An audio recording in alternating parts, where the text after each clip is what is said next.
C'est un lieu magnifique, j'adore jouer dans les amphithéâtres. C'est vraiment pour moi toujours un plaisir. Je vais souvent aussi en Grèce, en Italie, et puis aussi justement en Corse, en Sicile, où il y a des amphithéâtres comme ça. Je trouve que c'est des lieux absolument magiques pour jouer. Et par contre, mes amis, Tunico et Edu, étaient déjà venus, voilà, peut-être 7-8 ans.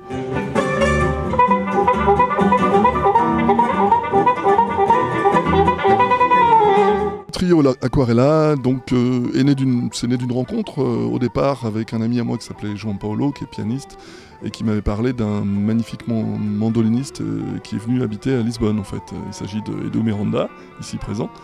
Et ensuite, on a décidé, enfin João Paulo ne souhaitait plus continuer le projet avec nous, donc on a décidé plutôt d'aller vers une guitare. Et donc du coup, Edu Miranda m'a présenté Tunico Gula, ici présent. Donc on a fait un trio autour des choros brésiliens d'abord, avec dans l'idée quelque chose de très ouvert, c'est-à-dire pas traditionnel pur. La pure tradition, c'est avec un cavaquinho, guitare et flûte éventuellement. Là, c'est vraiment plus ouvert, c'est-à-dire guitare, mandoline et hautbois corps anglais, ce qui était un peu la nouveauté, sachant aussi dans l'idée, on jouait jazzy, quoi, entre guillemets, quoi. Voilà, c'était ça l'idée.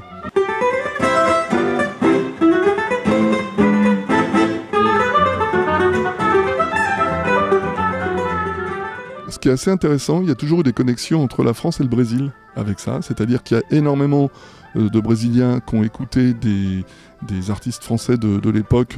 Alors je vais dire, même encore maintenant, je pense à quelqu'un comme Aznavour ou Edith Piaf, bien sûr, pour l'ancienne époque, ou des chansons très internationales en fait. Et à l'inverse, nous dans les années 70, il y a beaucoup de musiciens français qui ont utilisé effectivement des titres de brésiliens pour avoir du succès. Notamment Fait comme l'oiseau, Avoché et Buzo. Fait comme l'oiseau. Et donc pour nous, moi la première fois que j'ai entendu, évidemment j'avais fait comme l'oiseau là, et la première fois que j'ai entendu Tirou partido de mim, abusou. Tirou partido de mim, abusou. Tirou partido de mim, abusou. Comme l'oiseau. Mas não faz mal. Voilà. Et donc, la première fois qu'on entend ça, on se dit, tiens, il y a des connexions. Alors, en fait, ça a piqué dans tous les sens. Et ce soir, on joue justement ce que nous, on connaît comme étant la foule d'Edith Piaf. Donc, et le jour où j'étais chez mon producteur de disques, il me dit, mais il me semble que c'est Buda Music, hein, c'est le producteur justement qui est vraiment sur les musiques du monde. Et il m'a dit, mais il me semble que ça vient d'une vieille chanson d'Amérique du Sud. Vérifie. Et effectivement, je vérifie, et c'est une vieille chanson péruvienne, une valse péruvienne en fait, qui s'appelait Que nadie sepa mir sufrir.